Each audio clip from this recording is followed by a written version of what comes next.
చాలా వేడి వాతావరణం కామారెడ్డి జిల్లాలో నిర్మాణమైంది. దురదృష్టవశాతం ఈరోజు ఇక్కడ ప్రజాస్వామ్యాన్ని ప్రభుత్వం గాలికి వదిలేసింది.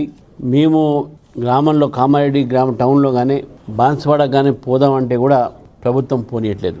టౌన్లో మీరు పోవద్దు అనేటటువంటి ఆంక్షలతో ఈరోజు ఇక్కడ నాకు అనుమతి ఇచ్చారు కాబట్టి ఇక్కడ రావడం జరిగింది. మొన్న మా ఎమ్మెల్యేలు లెజిస్లేటివ్ పార్టీ మీటింగ్ మా ఎమ్మెల్యే గారి ఇంట్లో పెట్టుకుంటే బాన్స్వాడ పోతే బాన్స్వాడ బయటనే పోలీసులు వారిని ఆపడం జరిగింది. మరి మన రాష్ట్రంలో ఒక జిల్లా హెడ్ క్వార్టర్లో ఎక్కడైతే మా ఎమ్మెల్యే ఉన్నాడో అక్కడ కూడా మీరు రాలేని పరిస్థితి ఉందంటే మా ఇక జిల్లాలో ఉన్నటువంటి ఒక బాన్స్వాడ అనేటువంటి దాంట్లో నలుగురు కార్పొరేటర్లు గెలిచినటువంటి కౌన్సిలర్ గెలిచినటువంటి పరిస్థితిలో వాళ్ళని కూడా కలవడానికి మాకు వీలు లేదు అని అంటే అక్కడ పక్కన రుద్రారు అనేటటువంటి గ్రామంలో ఒక మహిళా న్యాయవాది పైన కూడా దాడి జరిగిందనంటే దాన్ని చూడటానికి కలవటానికి మాట్లాడటానికి కూడా ఒక పార్టీ అధ్యక్షుడికి అనుమతి లేదనంటే తెలంగాణలో ప్రజాస్వామ్యం ఉందా లేదా అని చెప్పి ఒకసారి మనం ఆలోచించుకోవాలి. ఇక్కడ ఉన్నటువంటి స్థానిక కాంగ్రెస్ నాయకులు మరి వారు కొన్ని ఆరోపణలు చేస్తే దానికి మాట్లాడదాం రాండే, మీరు నిజం మాట్లాడుతున్నా నేను నిజమైన వ్యక్తి అని చెప్పి మా ఎమ్మెల్యే గారు సవాల్ చేస్తే ఆ సవాలు స్వీకరించకుండా కాంగ్రెస్ పార్టీ ఎమ్మెల్యే గారి యొక్క క్యాంప్ ఆఫీస్ మీద పెద్ద ఎత్తున వచ్చి దాడి చేయడం అనేది మనం కళ్ళారా చూసినాం. అన్ని టీవీలు కూడా లైవ్ వేయడం జరిగింది. మరి మా ఎమ్మెల్యే గారి మీద అటాక్ చేసిన అవసరం ఏమున్నది? మీరు ఆరోపణలు చేస్తే ప్రూవ్ చేయమని చెప్పి అడిగాడు, ఛాలెంజ్ చేస్తామని చెప్పారు, చర్చకు రమ్మని చెప్పారు. మీరు చర్చకు రమ్మంటే దాడి చేస్తారా?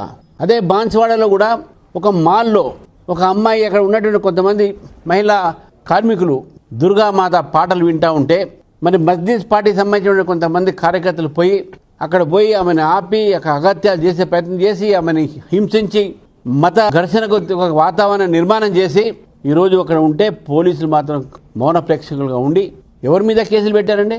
హిందువుల మీద కేసు పెట్టారు. 37 మంది మీద కేసులు పెట్టారు, 20 మందిని జైలుకు పంపించారు. అదే బ్యాలెన్స్ చేయడానికి వాళ్ళ మీద కూడా పెట్టారని చెప్పారు. వాళ్ళని మాత్రం గాలికి తిరుగుతూ ఉన్నారు అటు ఇటు. ఏదనంటే మాకు అక్బరుద్దీన్ వయసు ఉన్నాడు, మాకు అసదుద్దీన్ వయసు ఉన్నారు, వాళ్ళిద్దరు రేవంత్ రెడ్డికి ఫ్రెండ్స్ అనే మాటలు మాట్లాడుతూ ఉన్నారు. ఈ రకమైనటువంటి రాజకీయాలు ఈరోజు కామారెడ్డి జిల్లానే కాదు తెలంగాణ మొత్తంలో కూడా ఒకవైపు బీఆర్ఎస్ ఇంకోవైపు కాంగ్రెస్ పార్టీ రెండు పార్టీలు కూడా ఎంఐఎంని ప్రోత్సహిస్తున్నారు భారతీయ జనతా పార్టీ దాడులు చేయడానికి. ఈరోజు కాంగ్రెస్ పార్టీ చేసినటువంటి దాడి కూడా వెంకటరమణారెడ్డి గారి మీద, అందులో కూడా మజ్లీస్ కార్యకర్తలు ఉన్నారు. వాళ్ళు కూడా మజ్లీస్ కాంగ్రెస్ కలిసి వచ్చింది మా ఎమ్మెల్యే మీద. బాన్స్వాడలో కూడా మజ్లీస్ పార్టీ సంబంధించిన వాళ్ళు, రుద్రారులో కూడా మజ్లీస్ పార్టీ సంబంధించిన ఒక న్యాయవాది లేడీ న్యాయవాదిని కూడా వదలకుండా కొట్టారు. అంటే ఈ యొక్క కాంగ్రెస్ పార్టీ బీజేపీని ఎదుర్కోలేక మజ్లీస్ పార్టీని వాడుకుంటుంది, వాళ్ళ గూండాయిజాన్ని వాడుకుంటుంది, వాళ్ళ బలగాన్ని వాడుకుంటుంది, బీజేపీని అడ్డుకోవడానికి వాళ్ళకి మాత్రం ధైర్యం లేదు. కాబట్టి ఈ ప్రభుత్వాన్ని హెచ్చరిస్తా ఉన్నాను. తెలంగాణలో ఉన్నటువంటి ఒక హిందువులకు రక్షణ లేకుండా అయిపోయింది. ఈరోజు మీరు మజ్లీస్ పార్టీని ప్రోత్సహించినంత కాలం ఈ రాష్ట్రంలో గుడ్లపైన దేవాలయాలపైన దాడులు జరుగుతూనే ఉంటాయి. ఈ రాష్ట్రంలో దేవతల బొమ్మల్ని ఇరగొడుతూనే ఉంటారు, ఆ ఒక విగ్రహాన్ని ఇరగొడుతూనే ఉంటారు, అవమానపరుస్తూనే ఉంటారు, దాని భూములు కూడా కబ్జాలు చేస్తూ ఉంటారు. అయితే దేవి బొమ్మ పెడితే అవి దాన్ని పగలు కొడతారు. వినాయక చవితి కూడా చేయలేని పరిస్థితి రోజు తెలంగాణలో. ఇటువంటి ఒక వాతావరణం నిర్మాణం చేసిన కాంగ్రెస్ పార్టీ జవాబు చెప్పాలి.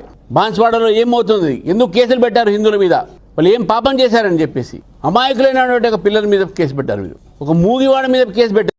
ఇది ఒక మీ ప్రభుత్వం రేవంత్ రెడ్డి గారు.